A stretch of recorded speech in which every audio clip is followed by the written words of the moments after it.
ನಮಸ್ಕಾರ ಸ್ನೇಹಿತರೆ, welcome back to Dakshayini Banjara ಚಾನಲ್ಗೆ.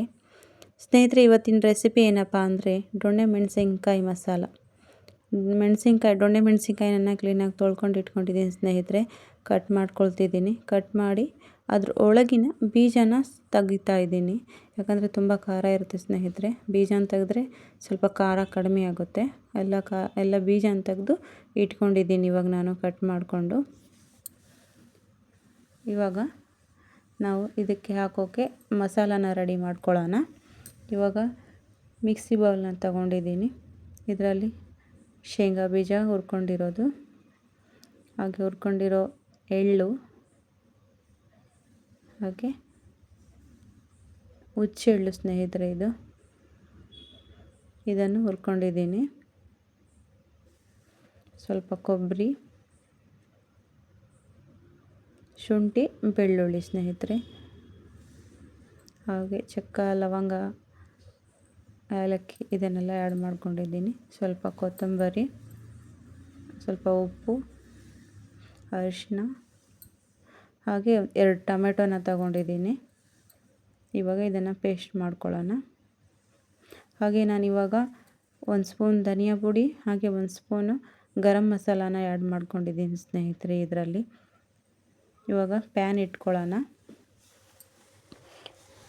ಪ್ಯಾನ್ ಬಿಸಿ ಆಗ್ತಿದ್ದಂಗೆ ಎಣ್ಣೆನ ಹಾಕ್ಕೊಳ್ಳೋಣ.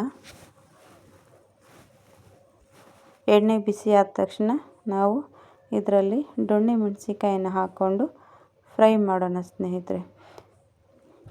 ಮಸಾಲ ಹಾಕಿ ಮಾಡಿಕೊಂಡ್ರೆ ದೊಣ್ಣೆ ಮೆಣಸಿನ್ಕಾಯಿ ಚೆನ್ನಾಗಿ ಬೇಯಲ್ಲ ಸ್ನೇಹಿತರೆ. ಅದಕ್ಕೆ ನಾವು ಮೊದಲೇ ಎಣ್ಣೆಯಲ್ಲಿ ದೊಣ್ಣೆ ಮೆಣಸಿನ್ಕಾಯಿ ಒಂದೇ ಫ್ರೈ ಮಾಡ್ಕೊಳ್ಳೋಣ ಸ್ನೇಹಿತರೆ.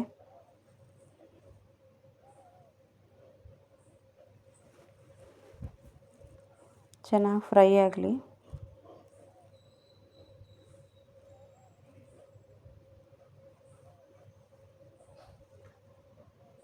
ನೋಡಿ ಸ್ನೇಹಿತರೆ, ಫ್ರೈ ಆಗ್ತಾ ಇದೆ.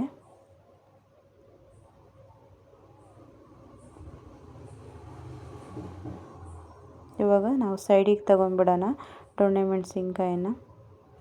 ಚೆನ್ನಾಗಿ ಫ್ರೈ ಆಗಿದೆ ಇವಾಗ.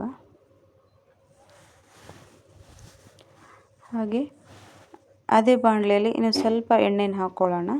ಇವಾಗ ಸಾಸಿವೆ, ಜೀರಿಗೆ, ಹಾಗೆ ಸ್ವಲ್ಪ ಕರಿಬೇವು.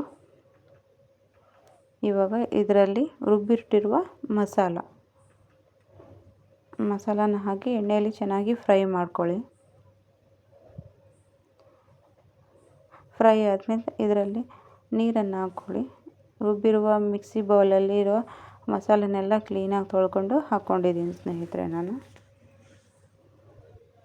ಚೆನ್ನಾಗಿ ಫ್ರೈ ಮಾಡ್ಕೊಳ್ಳಿ.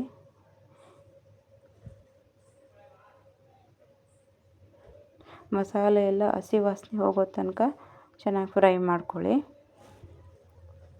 ಇವಾಗ ಚೆನ್ನಾಗಿ ಬೆಂದಿದೆ. ಇದರಲ್ಲಿ ನಾವು ದೊಣ್ಣೆ ಮೆಣಸಿನ್ಕಾಯಿನ ಆ್ಯಡ್ ಮಾಡ್ಕೊಳ್ಬೇಕು ಸ್ನೇಹಿತರೆ ಇದರಲ್ಲಿ. ಯಾಕಂದರೆ ಮಸಾಲ ಚೆನ್ನಾಗಿ ಬೆಂದಿದೆ ಇವಾಗ. ನೋಡಿ, ಇವಾಗ ಒಂದಕ್ಕೊಂದು ಹೊಂದೋ ಥರ ಚೆನ್ನಾಗಿ ಬೆರೆಸ್ಕೊಳ್ಳಿ.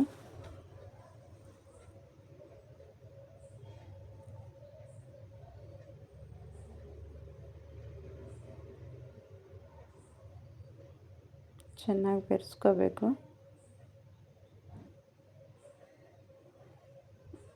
ಇವಾಗ ನಿಮಗೆ ಎಷ್ಟು ಬೇಕೋ ಅಷ್ಟು ನೀರನ್ನು ಕೂಡ ಇದರಲ್ಲಿ ಆ್ಯಡ್ ಮಾಡಬೇಕು ಸ್ನೇಹಿತರೆ.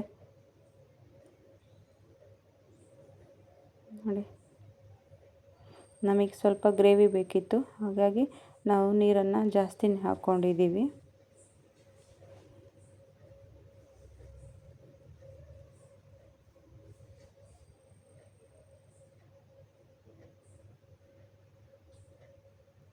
ನೋಡಿ, ಚೆನ್ನಾಗಿ ಬೆಂದಿದೆ ಇವಾಗ.